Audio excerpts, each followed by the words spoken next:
otopsi itu harus digunakan oleh pengadilan. Memory pantolytic. Nah, cara untuk melihat perdebatan-perdebatan yang ada di parlemen. Dia semua komponen yang memberikan pandangan didengar. Masukan-masukan dari masyarakat.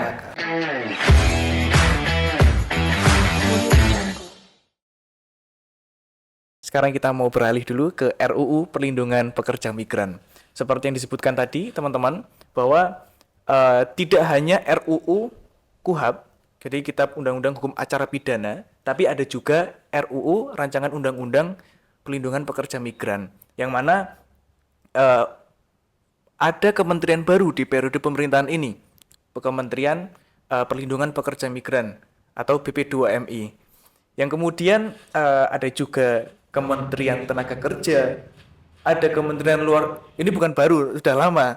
Cuman ada tumpang tindih kewenangan itu Pak, kalau kita melihat.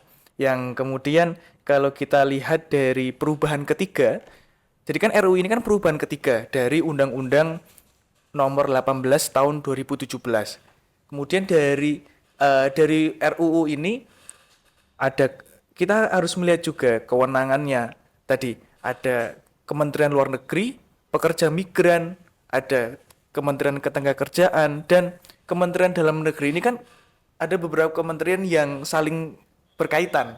Nah, dari sudut pandang Majelis Hukum dan HAM, apakah perubahan yang diajukan bisa mencerminkan perbaikan yang substansial bagi perlindungan pekerja migran Indonesia, atau malah justru memperumit birokrasi yang selama ini menjadi akar masalah, karena ini birokrasi yang terlalu panjang atau sulitnya antara atas dan bawah, kemudian antara lembaga-lembaga yang lain, itu bagaimana ya Pak?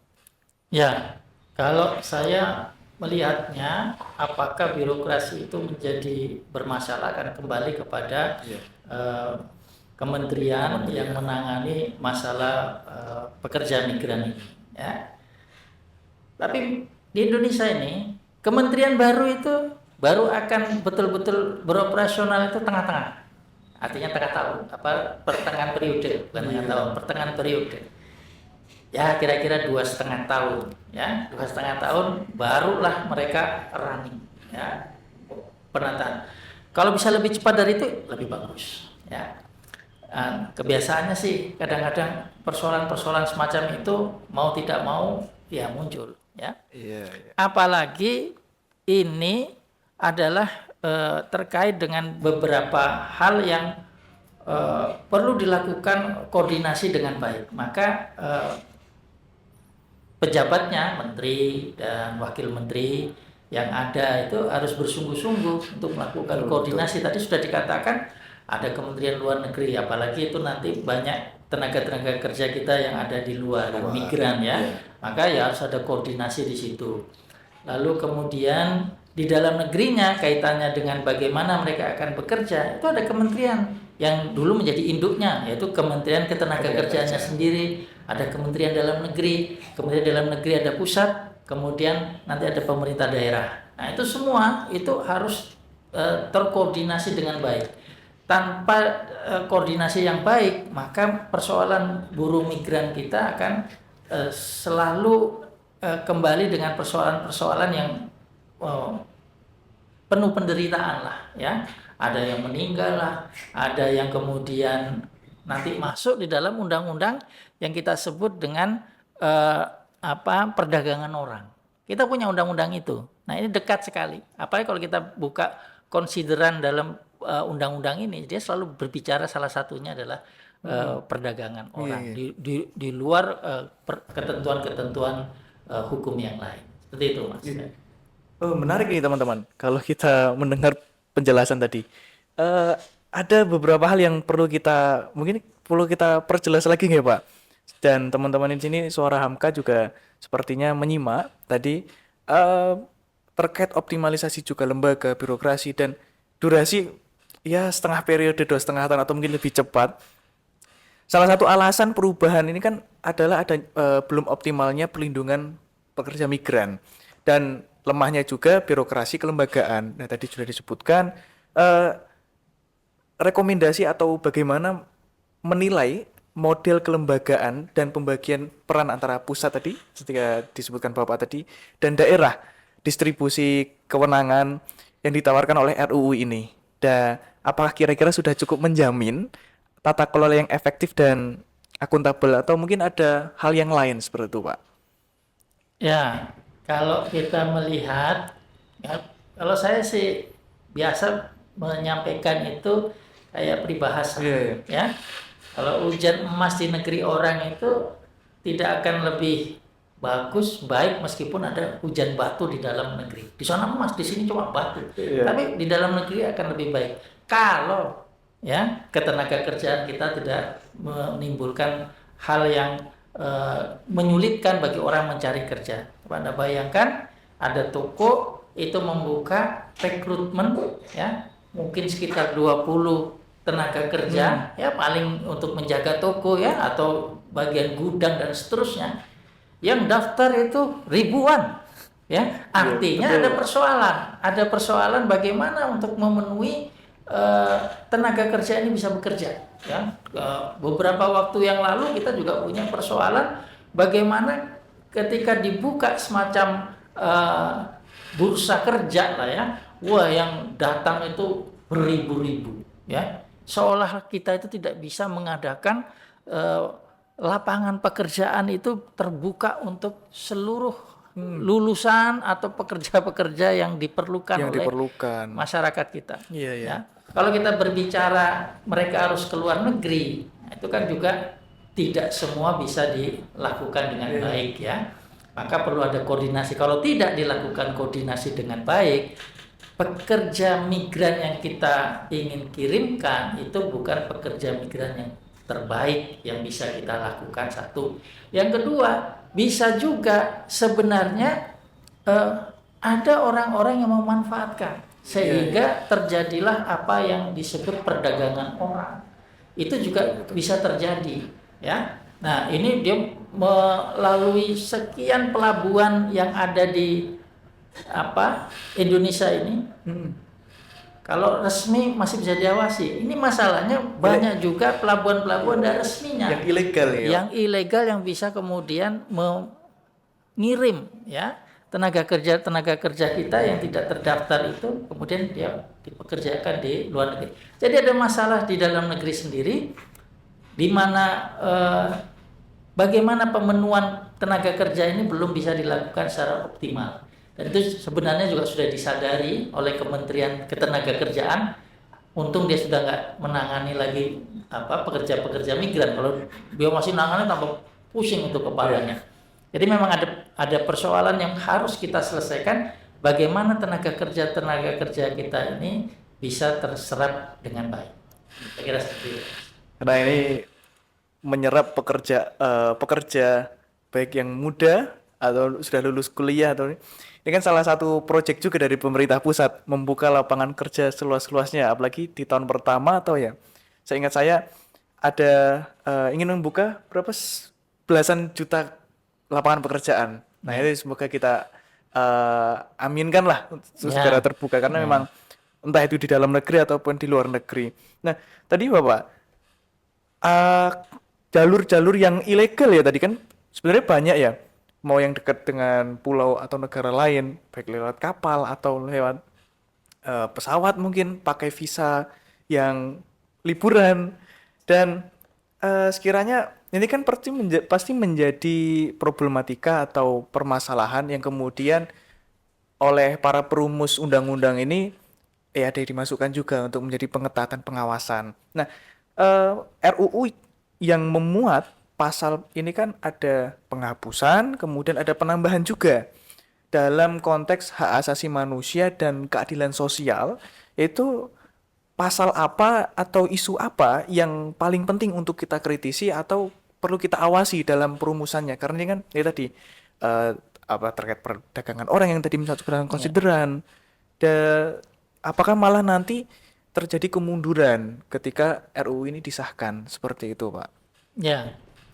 Ada upaya yang sudah dicoba dilakukan dengan menambah kaitannya dengan konvensi mereka yang bekerja di kapal, ya, ada konvensinya, itu dimasukkan di dalam dasar menimbangnya. Untuk kemudian nanti dilakukan pengaturan sehingga nanti pekerja migran kita itu yang di sektor perkapalan itu tidak hanya satu, tapi ada, kalau saya tidak salah, antara 2 gitu ya, ditambah 1 lagi atau menjadi 3 gitu ya, seperti itu. Artinya ada mulai upaya-upaya pengaturan terhadap mereka karena mengingat evaluasi ya, evaluasi bahwa pekerja-pekerja kita itu di sektor perikanan misalnya, mereka dijadikan nelayan tangkap, tapi tidurnya kurang sehingga menimbulkan persoalan-persoalan, sehingga perlu ada upaya-upaya perlindungan terhadap tenaga kerja kita yang ada di sektor perkapalan itu. Nah, ini coba sudah dilakukan pengaturan ya. Nah, tentu juga nanti pengawasan itu menjadi penting untuk dilakukan. Itu satu sisi kita melihat ada upaya-upaya untuk melakukan perbaikan. Lalu di undang-undang pertama itu belum mengatur tentang bagaimana partisipasi masyarakat. Ya. Nah, itu kemudian dibuatkan bab tersendiri di akhir, itu kemudian bab tentang partisipasi masyarakat. Nah, partisipasi masyarakat itu coba kemudian dilakukan pengaturan. Tetapi penggiat ya ketenaga kerjaan di sektor migran itu merasa tidak terlibat atau dilibatkan di dalam penyusunan undang-undang ini. Jadi kembali lagi, peran masyarakat itu seperti tidak diberikan ruang. Padahal kan yang menyusun wakil rakyat. Mereka adalah harusnya memperhatikan, mendengarkan suara rakyat untuk mendapatkan masukan-masukan. Sehingga menurut hemat saya, mereka yang berjuang di sektor migran ini, yang kemudian sudah berupaya untuk mencegah agar tidak terjadi perdagangan orang, ya itu betul-betul bisa diantisipasi dengan baik. Karena undang-undang antara buruh migran dan perdagangan orang ini sangat berhimpitan. Tidak bisa tidak, undang-undang migran ini tidak bisa mengabaikan sama sekali tentang perdagangan orang, ya. Karena kita kemudian nanti mendapatkan banyak informasi kaitannya perdagangan orang yang ada di Kamboja, perdagangan orang yang ada di Myanmar. Nah, yang menarik adalah Kementerian Migran itu menyatakan kita kesulitan untuk berhubungan, kemudian melakukan advokasi ke negara sana, ke Kamboja. Kambojanya. Kenapa? Karena dianggap kita tidak memiliki perjanjian, kesepakatan dan seterusnya. Itu kan jadi aneh menurut hemat saya. Dalam pengertian aneh itu begini. Ya betul, perjanjian itu penting, akan tetapi kan ada semangat besarnya. Semangat besarnya itu ASEAN, ya. Bahwa itu negara yang juga masih ada di dalam ASEAN. Apa yang tidak bisa kita mintakan untuk kemudian saling menghormati, menghargai, ya. Sehingga ini ada hal yang harus menurut hemat kami ini harus segera diselesaikan, ya, diselesaikan dengan sebaik-baiknya. Nah, yang menarik adalah Majelis Hukum dan HAM bersama dengan Majelis Pemberdayaan Masyarakat itu menyelenggarakan kajian kaitan dengan RUU migran ini. Kemudian di dalam pandangan yang disampaikan oleh anggota Dewan Perwakilan Rakyat yang tampil juga di dalam acara diskusi itu, dia katakan bahwa mereka-mereka yang ada di luar negeri menjadi pekerja secara ilegal, ya, tapi bukan yang dikategorikan sebagai perdagangan orang, ya, tetapi ada kan orang itu istilahnya itu dia menyelundupkan diri, kemudian untuk bisa bekerja. Betul. Itu nanti mau diputihkan katanya, ya. Nah, menurut hemat saya itu bagus. Akan tetapi bagaimana mekanismenya? Kalau itu mau diatur, saya belum baca itu di dalam rancangan undang-undangnya. Nah, kalau memang sungguh-sungguh, maka itu harus dilakukan pengaturan. Lalu bagaimana kalau mereka menolak? Artinya tetap sembunyi, tidak mau ketahuan, ya. Lalu bagaimana kalau memerlukan biaya? Apa ditanggung oleh negara? Bagaimana itu dibicarakan? Nah, ini menjadi menarik untuk kita diskusikan karena itu juga jadi masalah. Jadi ada solusi tapi solusinya masih bermasalah. Nah, makanya itu harus terbuka disampaikan. Kira-kira gitu. Ibarat ketika ada masalah kita butuh solusi, tapi solusinya masih mengandung masalah. Nah, itu menarik. Tadi juga Indonesia sama Kamboja, ibarat kita satu RT, tetanggaan sebelah rumah, tapi harus ada form resmi dulu. Kalau Ya. kita itu memang harus bertetangga tadi, Pak. Kemudian nih, Pak, cukup menarik kita membahas tadi, coba masuk ke perkara ini ya, hukum internasional ya, konvensi. Soalnya tadi disebutkan, karena ini kalau nggak kita bahas sekalian, menjadi PR ini. Iya. Jadi kalau kita kaitkan dengan ratifikasi Indonesia nih Pak terhadap konvensi internasional tentang hak pekerja migran dan konvensi ketenagakerjaan maritim.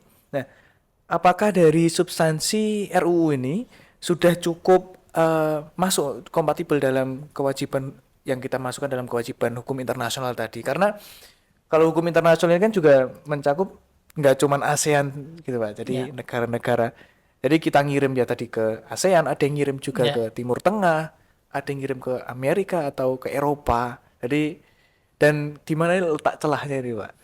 Ya, kalau dari dua konvensi ini yang cukup sudah di adopsi itu adalah yang terkait pekerja, ya. Dalam pengertian mereka itu memang kita mencoba untuk melakukan pengaturannya lebih baik.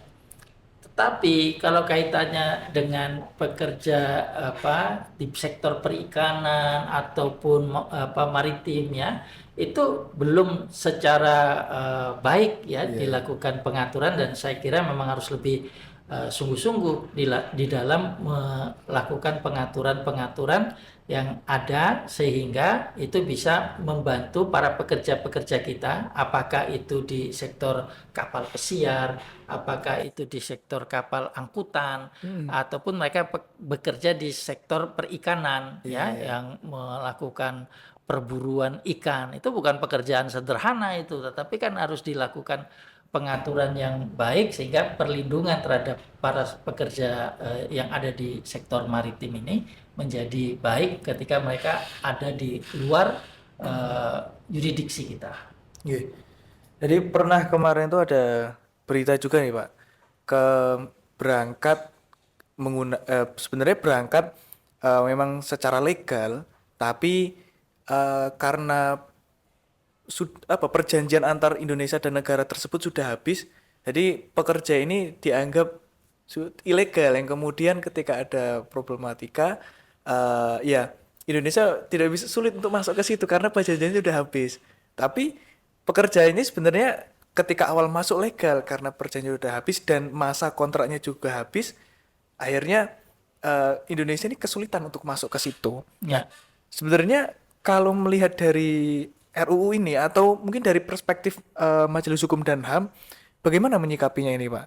Ya, kalau kita melihat di undang-undang kan dia tidak mengatur secara detail sampai kepada teknis seperti itu.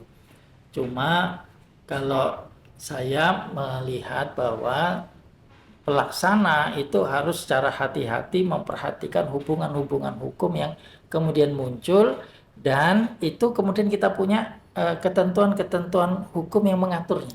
Kalau kita memang punya perjanjian, ya kan sangat disayangkan kalau benar bahwa kita itu tidak memperpanjang, ya, ataupun kita mensepakati ulang hal-hal yang perlu disepakati. Memang kadang-kadang satu perjanjian itu tidak mudah untuk dilanjutkan karena ada beberapa hal yang kita ingin ada perubahan atau mereka menginginkan perubahan, Perlu sehingga evaluasi juga. ya evaluasi yang dilakukan misalnya menjadikan rentang waktu kesepakatan yang kemudian ada batasnya misalnya itu terlampaui. Bisa jadi seperti itu. Tapi kalau memang lupa, nah itu yang nggak boleh ya. Kalau itu masalahnya, ya itu memalukan lah istilah saya. Tapi kalau memang karena diskusi, perdebatan yang muncul kemudian menjadikan kita belum bisa bersepakat ulang sedangkan perjanjian itu akan berakhir. Nah, itu adalah suatu konsekuensi dari upaya-upaya kita juga untuk menjaga ya. Nah, tentu setiap negara punya target-target yang ditentukan. Kalau yang seperti ini memang masih bisa kita pahami ya, tetapi kalau yang tadi artinya kelupaan, nah itu sudah nggak bisa dipahami. Dan kita sudah merdeka 80 tahunan, ya kok enggak. 17 Agustus besok ini Iya. Pak, 80 pas ini. Betul. Nah, artinya Iya. kita kalau sudah usia ini memang kalau mau diukur dari usia negara masih anak-anak ya, karena ada yang sudah 400-an tahun sekian macam-macam, kita baru mau 100 tahun nanti di 2045 ya. Iya. Tapi setidak-tidaknya tidak bolehlah seperti itu. Karena tidak ada alasan dengan kondisi seperti sekarang kelupaan dan seterusnya. Itu saya harap bukan itu persoalan. Baik, rekan-rekan Suara Hamka, kita ini terakhir kali ingin mendengar atau sebenarnya rekomendasi konkret nih Pak dari Majelis Hukum dan HAM atau mungkin dari Muhammadiyah sendiri agar revisi RUU. Tadi kan Majelis Hukum dan HAM juga berkolaborasi dengan Majelis Pemberdayaan Masyarakat. Dan tentunya karena kolaborasi dua majelis ini yang ya ingin membangun pondasi kuat juga. Dan rekomendasi konkretnya ini supaya revisi RUU tidak hanya menjadi formalitas hukum. Ya bukan cuma beli gorengan tapi isinya kurang seperti itu kan. Tapi memang betul-betul menjadi tonggak perlindungan pekerja migran Indonesia yang ada di luar negeri. Yang tentunya harus berkeadilan, sosialnya juga kena, dan sesuai dengan kita berkemajuan. Nah, ya jangan sampai semangat itu lepas, tapi harus benar-benar sampai setengah periode nanti kementerian nanti setengah periode permasalahan ini juga bisa tuntas seperti itu, Pak. Ya. Tentu kalau saya melihat bahwa undang-undang itu adalah kerangka besarnya, tapi kerangka utamanya itu adalah semua aparatur yang ada, baik itu di kementerian yang menangani bidang tenaga migran ini, kamu disebut tenaga kerja sudah terpisah gitu ya, migran ini. Nah, bekerja sama dengan Kementerian Dalam Negeri yang mulai dari pemerintahan desa yang paling kecil itu sampai dengan mereka kemudian keluar negeri. Nah, kalau sudah di luar negeri tentu tempat-tempat yang memang perlu untuk ada konsulnya ya, kalau dulu konsul ketenaga kerjaan, nah maka sekarang adalah konsul migran. Tapi saya kembalikan itu kepada pemerintah bagaimana itu dilakukan pengaturannya. Yang kita mengetahui Taiwan, Hong Kong, kemudian Malaysia, Arab Saudi, atau Korea misalnya, atau Jepang ya, itu memang itu yang perlu secara pasti dilakukan pemantauan, pengawasan, dan kemudian perlindungan yang ada itu di luarnya. Ya, kalau di dalam itu harus bisa bekerja sama agar kita bisa menjadikan seluruh pekerja-pekerja kita yang akan ke luar negeri itu terlindungi. Tidak kemudian mereka menjadi orang yang diselundupkan. Kalau diselundupkan jadi pekerja, dia masih mau, punya kemauan.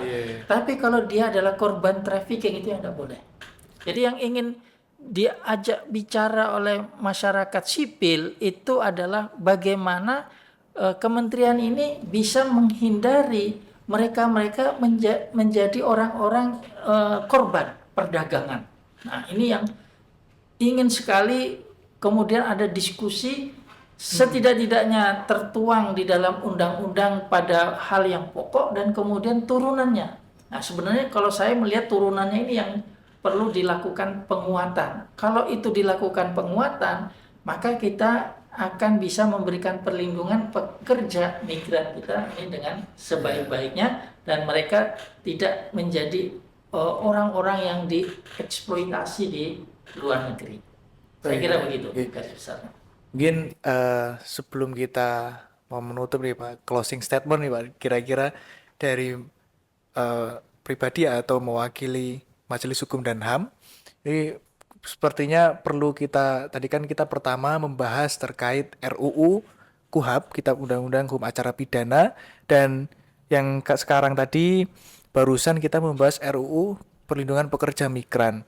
Sekiranya closing statement dari jenengan atau mewakili Majelis Hukum dan HAM Pimpinan Pusat Muhammadiyah, monggo Pak. Ya, karena dua-duanya bicara tentang undang-undang dan Iya. dalam penyusunannya, maka menurut hemat kami di Majelis Hukum dan HAM, penyusunan suatu undang-undang itu harus dilakukan dengan baik, dibahas dengan melibatkan peran serta masyarakat. Jadi pemerintah dan DPR itu tidak boleh alergi dengan kekuatan masyarakat, apalagi kekuatan masyarakat sipil yang memberikan pandangan-pandangan atau masukan-masukan. Sehingga undang-undang itu menjadi bermakna, kemudian memberikan perlindungan. Bukankah kita membuat undang-undang itu untuk mensejahterakan masyarakat, melindungi masyarakat? Saya kira itu pandangan dari Majelis Hukum dan HAM kaitannya dengan penyusunan peraturan perundang-undangan. Baik Bapak, luar biasa. Terima kasih banyak Pak Trisno atas paparan dan tadi cerita kemudian penjelasan yang cukup kritis dan sangat mencerahkan, berkemajuan. Kita semuanya berharap agar seluruh proses legislasi antara kedua RUU ini, RUU KUHP dan RUU Perlindungan Pekerja Migran tidak sekedar hanya formalitas, tetapi memang benar-benar menghadirkan keadilan yang substantif. Untuk para pendengar, jangan lupa terus mengikuti episode-episode Suara Hamka, karena kami akan terus mengangkat isu-isu hukum dan hak asasi manusia yang relevan dan kritis untuk bangsa kita ini. Ikuti kami di media sosial Majelis Hukum dan HAM Pimpinan Pusat Muhammadiyah, dan sampai jumpa di episode selanjutnya. Saya Ihsanul Baihaqi pamit undur diri bersama Majelis Hukum dan HAM Pimpinan Pusat Muhammadiyah. Mari kita nyalakan murni nurani kita dan tegakkan keadilan dari hukum hingga kemanusiaan. Suara Hamka, podcast resmi Majelis Hukum dan HAM Pimpinan Pusat Muhammadiyah. Billahi fisabilil haq, nasrun minallah wa fatun qarib. Assalamualaikum warahmatullahi wabarakatuh.